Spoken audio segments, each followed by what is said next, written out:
Hey there! Today we are cooking with sour cream, mayonnaise, vegetable soup mix, spinach, and assorted vegetables.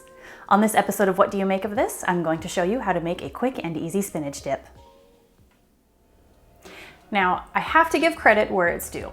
This spinach dip recipe actually comes from my mother-in-law, who is a big fan of the show and a great cook.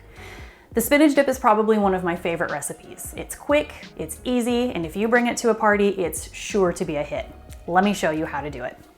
So the first thing we're going to start with, I'm gonna get this spinach out of the way, is dried vegetable soup mix. So this mix you can usually find on any soup aisle in a grocery store. It's kind of with the canned soups and obviously with the dried soups. If you can't find this though, I would say the next best substitute that you can find will actually be the seasoning packets from vegetable flavored ramen soup mix. So a couple of options there. But what this has is a lot of different dried vegetables, as well as garlic powder, onion powder, and even some soy sauce actually for a nice salty flavor. So now that you know what's in it, if you can't find it, you may be able to improv using those flavors to find a way to kind of emanate this recipe as best you can. But the easiest way is definitely to start with dried vegetable soup mix. So if you are very well prepared, you can actually make this recipe the day before and use this soup mix dry. However, most of the time when I make this, I usually do it the day of because I forget that I needed to cook it. And so there is a quick and easy way to fast forward the process. All you're going to do is take some boiling water and pour just enough over this soup mix to cover it ever so slightly. You do not want to make soup out of it. So that's all you need, just like that. And I'm just going to take a spoon and give it a little bit of a poke, just to make sure it gets saturated. So this is just going to sit as we deal with all of the other ingredients, and by the time we're ready for it, it will have hydrated enough that it's going to lend a really nice flavor to the rest of the dip. So I'm just going to leave it over there, get this spoon off to the side, and let's talk about this spinach next. So I'm going to take a giant bowl, and what we have here is just frozen chopped spinach. So the thing about frozen spinach, let me actually get this bowl out of the way so I can show you, is it is very, very watery, and we need to get that water out before we put it into our dip. Otherwise, you're definitely going to be making spinach soup. Not a bad thing, not what we're going for today. So get a big bowl, and into that bowl, you want to get a clean dish towel. I like to use the ones that aren't really linty, if you know what I mean. Like, try to find one that's not going to get little bits into your spinach. Tea towels work really well for this. Something very thin. But what you're going to do is just dump the spinach right into the middle of that towel. We don't need that anymore. Had to think if I needed to keep that bowl. Get everything all nice and wrapped up, and then using your biggest, strongest muscles, you're going to just start squeezing, and look how much water comes out of that. This is kind of an icky, weird feeling, by the way, if you've never squeezed the water out of frozen spinach. It's a little strange the first few times, and honestly, it's a little strange now for the 100th time, but you've got to do it because otherwise that much water is going into your dip and it's going to be so gross. So don't do it. Just keep squeezing. Give this cloth a good twist. It's probably not going to tear on you. I haven't had it happen yet, even though I'm always worried it's going to. And once you've got it pretty well dry, you can get that bowl of spinachy water out of the way. Let me just set that down, dry off my hands. It's not easy work. Well, it's simple work, but it's very messy work sometimes. So there we go, nice and clean. So now this is going to be our main mixing bowl. I'm just going to take this spinach, and you'll be surprised by really, once you squeeze it out, how little spinach there is. There's just that little handful, and that's all you get. But that's all you need for this recipe, because it does kind of rehydrate and re-expand once we mix it with some other things. So I'm going to just get that, put it in my little bowl there. And I do like to just break apart the spinach a little bit before I start mixing, because it's going to make it so much easier to incorporate everything together. So now that it's nice and dry, it's really easy to just pick apart.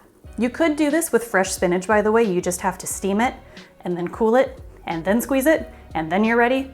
Or you can cut out all of those steps and just thaw out a package of frozen spinach. So that works better. So what we've probably got there, once it's all squeezed out, is about a cup of frozen spinach that has been completely squeezed, and once it's compact, that's going to be 1 cup. So that's your guideline. One more quick little dust of my fingers here. Okay, so into this spinach, we are going to go with 1 cup of sour cream. I'm using full fat sour cream because when I make this dip, I like all of the flavor. This is not the time to skimp. You're making this for a gathering. It's usually the time to pull out all of the stops. So full fat sour cream, 1 cup going into the bowl. Just like that. And the next thing you're going to need is a cup of mayonnaise. Now, I'm going to say the sour cream is going to bring a lot of flavor to this. The mayonnaise is what makes it really rich and really smooth and really decadent.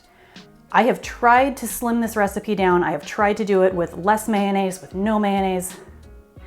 Save yourself the hassle. It's just not as good. I highly encourage you. 50-50 is the way to go. 1 cup of mayonnaise going into this bowl. Just like so.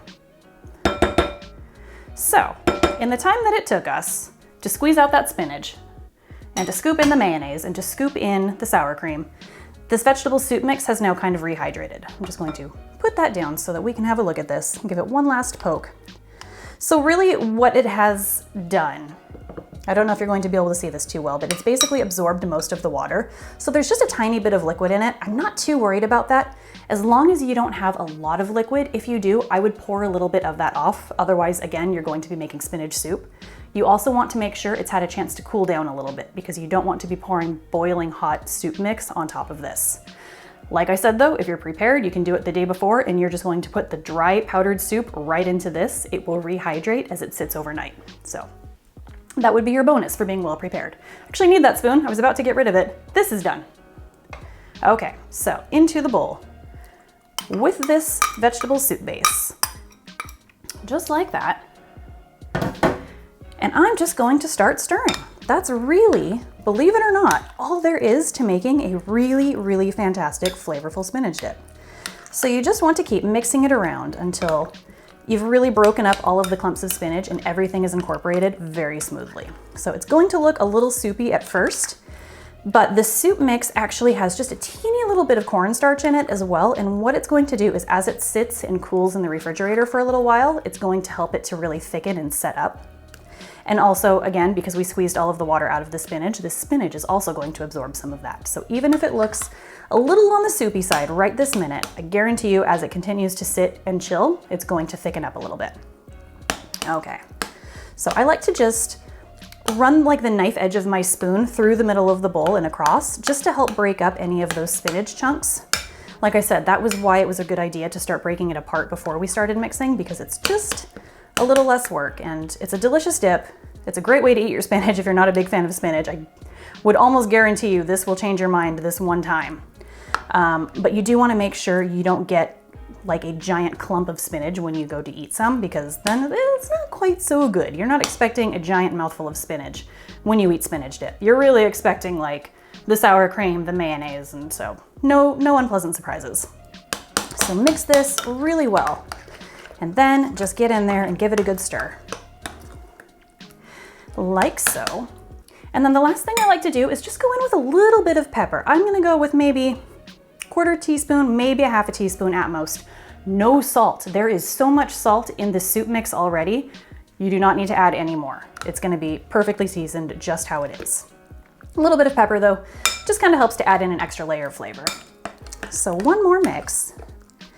And believe it or not, that is all you have to do to make a really fantastic, delicious spinach dip. I'm going to get this in the fridge and let it cool for a little while, and then I will show you how to plate it. Okay, so plating this is a snap. You're just going to start with your favorite big serving platter, and in the middle of that, you're going to put a bowl. So in the bowl, I'm going to take some of this spinach dip, not all of it, and I'm just going to scoop some in. So just remember, you can always store the rest of the spinach dip in the refrigerator. Put out just a little bit at a time. You can always top it up, but that way you don't have a massive bowl of spinach dip because there is some dairy in this. You don't want to leave that all sitting out at room temperature for too long. So a little bit of dip right in the middle of that bowl, just like so. And then this is really your chance to use your favorite vegetables or whatever is in season. It's very flexible. Anything that you like to dip is good to go for this. So for me, I've got some celery. So I'm just going to start by piling up the celery. Now you could just do a big jumble of vegetables and mix everything together, but I like to do individual piles because I find what happens if it's a jumble is people start to rummage through looking for their favorite things as it's been picked over a little bit. This way you can go straight for what you like and you can skip the things you don't like. It just doesn't get handled quite as much that way. So I'll go in with some celery.